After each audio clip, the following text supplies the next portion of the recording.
Assalamualaikum warahmatullahi wabarakatuh. Perkenalkan, nama saya Nora Ismayuna dengan NIM 238201046. Di sini saya akan menyampaikan isi dari PPT saya, yaitu materi tentang anabolisme fotosintesis.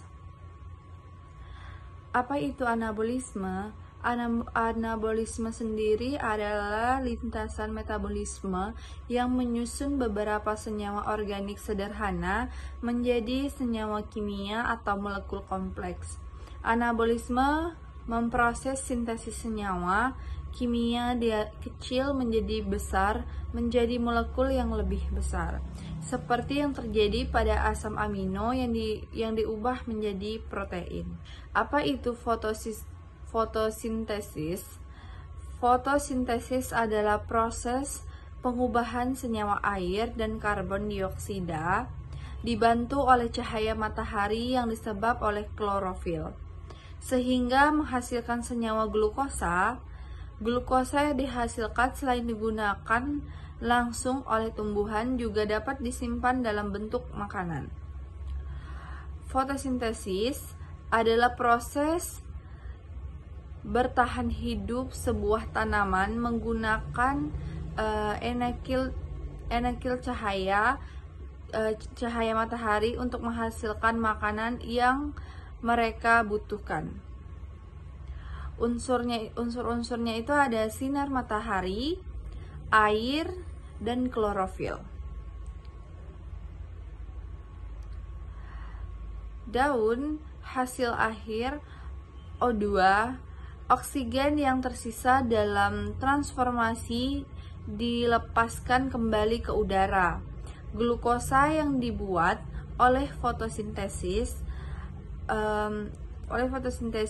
dikirim ke seluruh bagian tanaman. Mesofis, bahan makanan oksigen terbentuk dihirup oleh manusia dan hewan.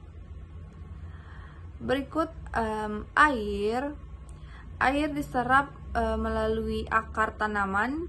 Air di karbondioksida adalah dua bahan utama untuk fotosintesis. Berikut cahaya matahari. Cahaya berasal dari matahari diserap oleh sel-sel tanaman yang membuat daun tumbuh. Berikut klorofil. Di dalam sel-sel terdapat bahan khusus yang disebut klorofil, berfungsi merangkap cahaya matahari saat proses fotosintesis. Ada syarat fotosintesis. Untuk mendukung proses fotosintesis maka dibutuhkan unsur berikut.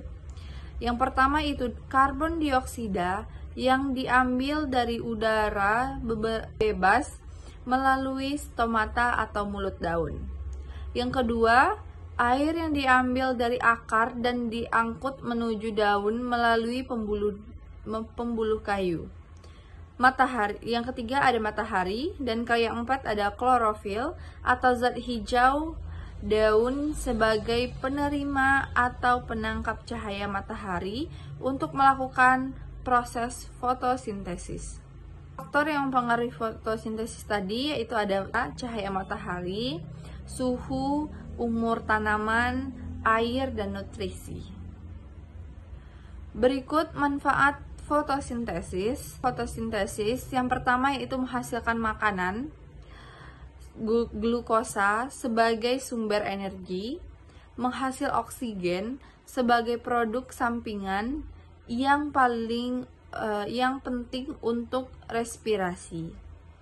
Dan yang ketiga ada penyerapan karbon dioksida dari atmosfer membantu mengatur iklim bumi. Reaksi terang terjadi pada grana membran tilakoid. Di dalam reaksi terang, tumbuhan menangkap air dan CO2, kemudian mengolahnya menggunakan sumber energi cahaya matahari yang ditangkap oleh klorofil. Membran tilakoid adalah kantung membran pipih di dalam kromoplas. Cangkram tersebut terbentuk dari lipatan membran yang membungkus suatu ruang yang dinamakan sebagai lumen tilakoid. Berikut reaksi gelap. Reaksi gelap adalah reaksi fotosintesis yang terjadi pada stomata kromoplas. Reaksi gelap seperti namanya tidak membutuhkan cahaya dalam prosesnya. Dan tentunya tidak menggunakan pigmen klorofil juga, karena klorofil merupakan pigmen yang menangkap cahaya. Apa yang terjadi jika fotosintesis gagal? Tanaman itu akan mengalami gagal bunga yang artinya tanaman berbuah tidak menghasilkan buah. Terus dalam jangka panjang, kondisi tanaman ini akan menurun dan mati karena tidak mampunya memproduksi makanan melalui fotosintesis. Baiklah, itulah penyampaian dari materi dari saya. Lebih dan kurangnya saya mohon maaf. Saya akhiri, wabillahi taufiq wal hidayah. Wassalamualaikum warahmatullahi wabarakatuh.